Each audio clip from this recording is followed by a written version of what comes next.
एक ऐसे राजा की है जो पैदा होने पर तो काफी कमजोर होता है, लेकिन वो अपने आप को साबित करता है कि एक राजा बनने की सारी काबिलियत उसके अंदर है। तो इस कहानी की शुरुआत में हम एब के एक छोटे से कबीले को देखते हैं, जहाँ का राजा सिमोन आज पिता बनने वाला था। राजा खुशखबरी के इंतजार में बाहर अपने प्रजा के साथ खड़ा होता है कि तभी वहाँ पर राजा का सलाहकार व्लादिमीर आता है, जो राजा को बताता है कि महाराज, हमारे सामने एक समस्या आ गई है। राजा को उसकी कोई भी बात समझ में नहीं आती, इसीलिए वो खुद ही रानी के कक्ष में जाता है, जहाँ वो अपने प्यारे से बेटे को देखकर काफी खुश होता है, जो काफी स्ट्रॉन्ग और उसी की तरह हेल्दी था। तभी उसका सलाहकार व्लादिमीर उसका दूसरा बेटा दिखाता है, जो काफी दुबला पतला और कमजोर था। वो उसके दूसरे बेटे को दिखाते हुए कहता है कि महाराज, आपके इस बेटे ने पहले जन्म लिया है और खानदानी परंपरा के मुताबिक खानदान का पहला वारिस ही राजा बनेगा। राजा अपने बड़े बेटे को देखकर काफी उदास होता है, क्योंकि वो काफी छोटा और कमजोर था और वो जानता था कि प्रजा कभी भी इसे अपने राजा के रूप में स्वीकार नहीं करेगी। तभी वहाँ राजा की जादूगरनी, जो एक विच होती है, वो वहाँ पे आती है। वो राजा को दिलासा देते हुए कहती है कि महाराज, आप चिंता न करें, इसमें आपकी कोई गलती नहीं, ये तो प्रकृति का दोष है और ये इतना कमजोर है कि कोई भी इसे कभी अपना राजा स्वीकार नहीं करेगा। और इसीलिए राजा व्लादिमीर को उसे मारने के लिए कहता है। पर जब व्लादिमीर उस छोटे राजकुमार को मारने जाता है, तो उस छोटे से बच्चे की मासूमियत देखकर उसका माइंड चेंज हो जाता है और वो उसे नहीं मारता। पर जब वो उसे छोड़कर वहाँ से जाने लगता है, तो वो राजकुमार रोने लगता है। इस पर व्लादिमीर उसे चलना सिखाता है और उसके साथ खेलता है। धीरे धीरे समय बीतता जाता है और राजकुमार बढ़ता जाता है, लेकिन शारीरिक रूप से कमजोर होने की वजह से राजकुमार एडवर्ड अभी भी बच्चे की तरह दिखाई देता है और उसके काम भी बिल्कुल बच्चे की तरह थे। लेकिन एडवर्ड हर बात जानने के लिए काफी उत्सुक रहता था। एक बार जब एडवर्ड अपने दोस्त यान के साथ खेल रहा था, इसी बीच एक पौधे को तोड़कर वो यान को उसे फुलाने के लिए देता है और जब यान उसमें फूंक मारता है तो वो एक बलून की तरह फूल जाता है। पर तभी वहाँ पर एक बर्ड आकर उसे फोड़ देती है और जैसे ही वो बबल फूटता है, वो स्टिक यान की नोच पर जाकर चिपक जाती है। ये देखकर एडवर्ड काफी खुश होता है और उस स्टिक को लेकर पास की पत्तियों को उस पे चिपकाने लगता है, क्योंकि ये बात उन लोगों के लिए कोई मैजिक से कम नहीं था। ये लोग खेल ही रहे होते हैं कि तभी उन्हें कोई आवाज सुनाई देती है, जिसे सुनकर वो दोनों उस तरफ जाने लगते हैं। और जब वो दोनों वहाँ पहुँचते हैं तो वो देखते हैं कि वहाँ पे एक खेल का आयोजन हो रहा था और उस खेल में राजा का बेटा काफी अच्छा प्रदर्शन कर रहा था, जिसे देखकर वहाँ के सारे लोग बहुत खुश हो रहे थे और राजा भी अपने बेटे का खेल देखकर काफी खुश हो रहा था। तभी खेल एक बार फिर से स्टार्ट हो जाता है और राजा का छोटा बेटा वानिया एक बार फिर पूरे जोश के साथ खेलना स्टार्ट करता है। लेकिन जैसे ही गेंद यान के पास आता है, यान अपने आप पर से कंट्रोल खो देता है और वो गेंद पकड़ने के लिए नीचे कूद जाता है। उसी के साथ एडवर्ड भी नीचे कूद जाता है और दोनों गेंद के साथ नीचे गिरते हैं, पर वो गेंद उनके हाथ से छूटकर एक गड्ढे में चली जाती है। ये सब देखकर वहाँ के लोग उन दोनों को घेर लेते हैं। एडवर्ड तो किसी तरह उनसे बच जाता है, लेकिन वो लोग यान को बहुत बुरी तरह से पीटते हैं। ये देखकर एडवर्ड तुरंत उसी पौधे को तोड़ता है और उसमें फूंक मारकर उसे चिपचिपा बना देता है और उसकी मदद से वो उस बॉल को गड्ढे से निकाल लेता है। वो जब उस बॉल को गड्ढे से बाहर निकालता है तो वो लोग उसे देखकर काफी हैरान होते हैं। तभी वहाँ पर वानिया आता है, जो एडवर्ड से बात करने लगता है। पर तभी वहाँ पर विच और व्लादिमीर की नजर एडवर्ड और वानिया के पैरों पर जाती है, तो वो लोग काफी हैरान होते हैं, क्योंकि उन दोनों के पैर बिल्कुल समान थे। वानिया एडवर्ड से बॉल ले लेता है और खेल को एक बार फिर स्टार्ट करने की कोशिश करता है, लेकिन गेंद पर चिपचिपा पदार्थ लगे होने के कारण गेंद वानिया के हाथ में चिपक जाता है और वहाँ के सारे लोग उसके हाथ से वो गेंद को छुड़ाने की कोशिश करने लगते हैं। लेकिन काफी मेहनत करने के बाद भी उन लोगों से वो गेंद नहीं छूटती। लेकिन अंत में एक बंदर उस गेंद को छुड़ा लेता है और जैसे ही वो उस गेंद को छुड़ाता है, वो जाकर एक पेड़ से टकराता है और उसके हाथों से वो गेंद छूटकर राजा के सिर पर जा लगती है और वो वहीं चिपक जाता है। व्लादिमीर उसके सर से वो गेंद छुड़ाने की कोशिश करता है और जैसे ही वो उस गेंद को उसके सर से छुड़ाता है, राजा के सर के बाल भी उस जगह से उखड़ जाते हैं। राजा इस बात से काफी नाराज होता है। ये लोग आपस में बात कर ही रहे होते हैं कि तभी वहाँ पर एक बंदर आता है, जो उनसे कहता है कि उन्हें राजा ने बुलाया है। ये बात सुनकर एडवर्ड काफी खुश होता है और यान के साथ वो दौड़ते हुए राजा के पास जाता है। राजा एडवर्ड से कहता है कि उसने सुना है कि तुम मैजिक जानते हो और वो उसे उसका मैजिक दिखाने को कहता है। ये बात सुनकर एडवर्ड पेड़ की पत्तियां सहित एक डाल को तोड़ कर लाता है और उसे राजा के सिर पर लगा देता है, जो बिल्कुल एक क्राउन की तरह लगता है, जिसे देखकर सभी लोग बहुत खुश होते हैं।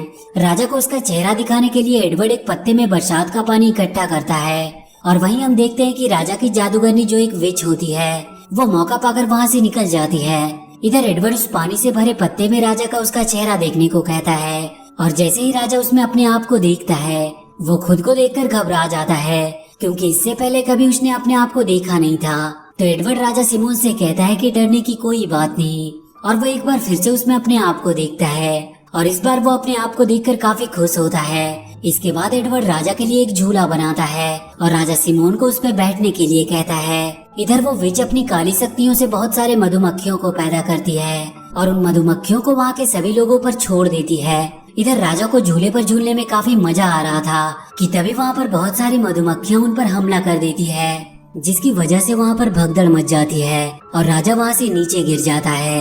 ये देखकर वानिया एडवर्ड को भी वहाँ से नीचे गिरा देता है, पर इस बात से राजा वानिया पर काफी गुस्सा करता है और इसी बात से नाराज होकर वानिया वहाँ से चला जाता है। और वहीं हम एडवर्ड को देखते हैं जो नीचे गिरने की वजह से काफी वीक फील कर रहा था। तभी उसके पास यान आता है जो उसकी मदद करना चाहता था, लेकिन काफी दूर होने की वजह से वो उसकी मदद नहीं कर पाता।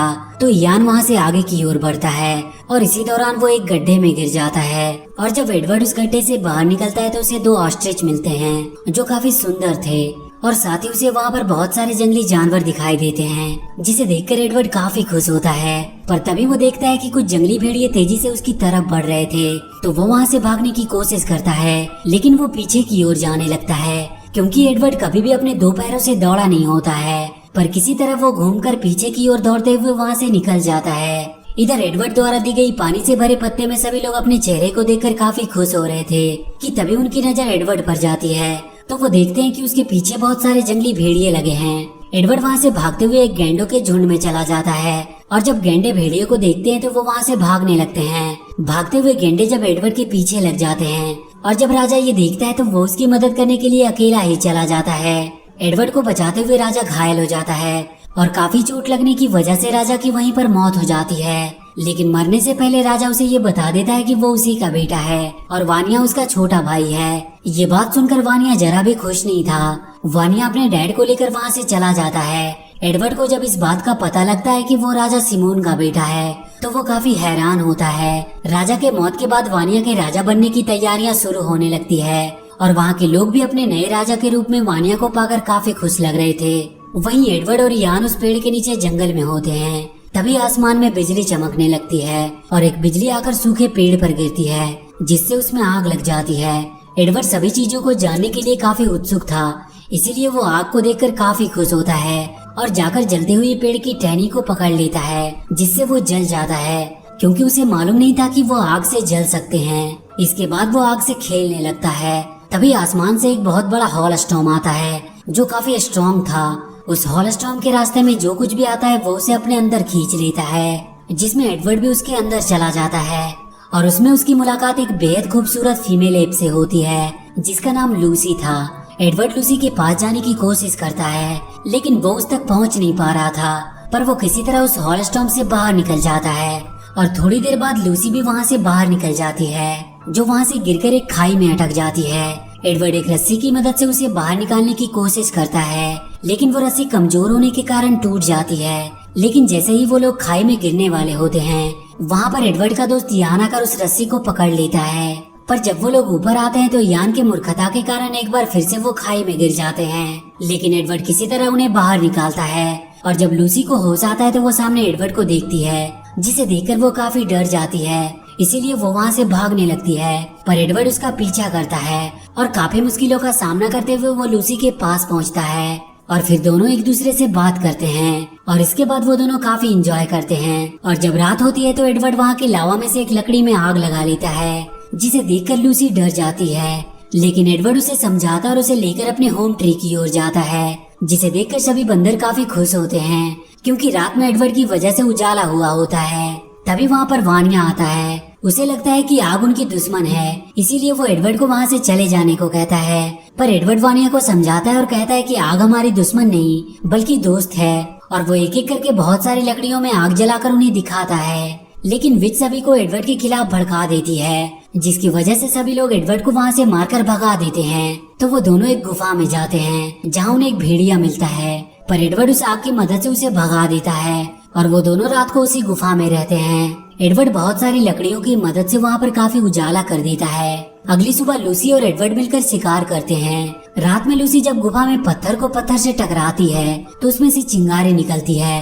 ये सब देखकर एडवर्ड उस चिंगारी से आग पैदा करता है और इसके बाद वो लोग डेली शिकार करते हैं और रात वो गुफा में ही बिताते हैं। एक दिन लूसी और एडवर्ड अपने शिकार को कच्चा खा रहे थे तो एडवर्ड एक मरे हुए शिकार को आग में डाल देता है और जैसे ही शिकार आग में पकने लगता है तो उसकी खुशबू पूरे जंगल में फैल जाती है, जिसकी वजह से सारे बंदर उसे खाने के लिए काफी एक्साइटेड हो जाते हैं और सभी लोग उसे खाने के लिए एडवर्ड के पास चले आते हैं। लूसी उन्हें वहाँ से भगाना चाहती थी लेकिन एडवर्ड उसे ऐसा करने से मना करता है और इसके बाद सभी लोग मिलकर खाना खाते हैं और रात वहीं गुफा में बिताते हैं और वो लोग वहाँ पर खूब मस्ती करते हैं। सभी लोग काफी खुश थे और उधर राजा वानिया कई दिनों तक अकेले ही पेड़ पर बैठा होता है। वहाँ के सभी लोग एडवर्ड के साथ रहकर काफी होशियार हो गए थे और वहाँ पर बड़ी बड़ी लकड़ियों को जलाकर वो काफी मात्रा में आग जला रहे होते हैं। वहाँ पे धीरे धीरे एक बस्ती बनकर तैयार हो जाती है। सभी लोग वहाँ पर काफी खुश थे।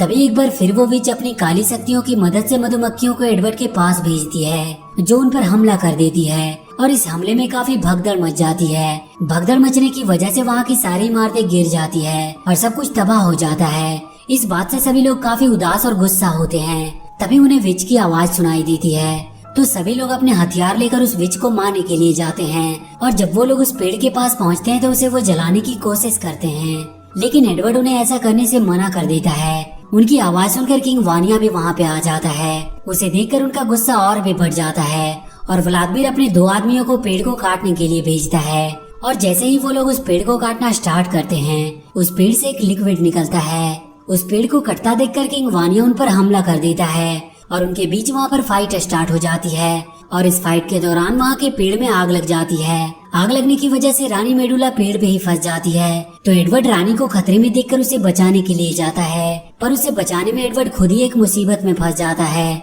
एडवर्ड वहाँ के सभी लोगों से मदद मांगता है लेकिन पेड़ में आग लगने की वजह से वो लोग वहाँ से भाग जाते हैं। तभी एडवर्ड को किंग वानिया दिखाई देता है तो वो उससे मदद मांगता है और वहीं उस पेड़ पर वो विच भी फंसी होती है और वो उस आग की तेज लपटों में जलकर वहीं पे मारी जाती है। इधर वानिया एडवर्ड को बचा लेता है लेकिन उनका घर पूरी तरह से जलकर बर्बाद हो गया था।